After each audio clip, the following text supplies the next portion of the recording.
Hello everybody, it is Pixel, and today I'm going to be making $1 million ravioli casserole. For that I'm going to need a pound of beef, well, ground beef, a cup of sour cream, a cup of ricotta cheese, a cup of cottage cheese, a half a cup of Parmesan cheese, the powdery kind. Now I thought I had onions and I don't, so I'm going to add a little tiny bit of green onion and some onion powder, probably about a good teaspoon. Put 4 cloves of garlic, about a cup each of cheddar and mozzarella cheese, a can of diced tomatoes, a jar of tomato sauce, olive oil to fry things in, 2 packages of ravioli, but I found a really big, package of it, and I think that'll cover it, family sized. We need about a tablespoon of freshly chopped up parsley, about a teaspoon of salt, Italian seasoning, and pepper. And that should be it. Well, this better taste like $1 million or I'm gonna, be really upset. But I guess we have to find out. So let's go. Alright, the hamburger is browning up. And what I would have been adding in would be onions if I had them. But I'll be putting in what I've added for a substitute and my garlic. Stir that into our beef as it browns up. Around this time, we'll be putting in our spices. To that, I can also add my can of tomato sauce and our can of diced tomatoes. While our sauce is simmering away, we're going to add the ricotta cheese, my cottage cheese, and the sour cream. That's going to get mixed together thoroughly to make our cheese filling. And all that's left after that is to assemble. I'm going to take some of our sauce, spread a nice covering but not super thick layer of it on the bottom.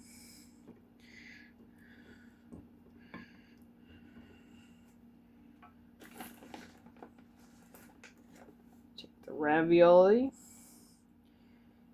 layer it out, probably get about 4 or 5 depending on things in each row.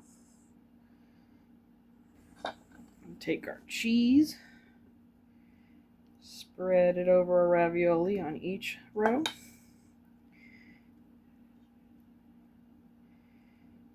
A handful of the cheddar, sprinkle it over the cheese mixture. Some of our mozzarella, and do the exact same thing. And make another layer that copies just what we did. Well, we've successfully gotten 2 layers out of all that.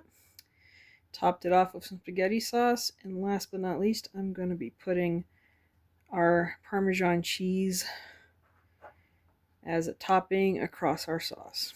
We are going to cook this at 350 for the next 30 minutes. After I cover it with some aluminum foil. Once it's done baking, it'll look nice and brown like this. We're going to let that reach room temperature and, of course, try it out. Alright, we've dished some up. Got a little piece loose over here. We're going to take some of our sauce, and best part's here, trying it out. So, let's go. Well, as I suspected, it tastes like a very good combination of ravioli and lasagna. The cheese mixture we made for the middle is really rich. Like, not in a bad way, I don't want to eat it kind of way, just really creamy kind of rich. But that makes sense because we combined 3 different types of dairy products to make it. Honestly, there's probably different variations you could make of this, like a white chicken ravioli casserole, or even ones with beef ravioli in them, but I use cheese. There's a couple of possibilities of this. I think it could go well. And it was pretty simple to make. It's like a good little variation to just making lasagna all the time. So, I like it. I would approve of anyone making it.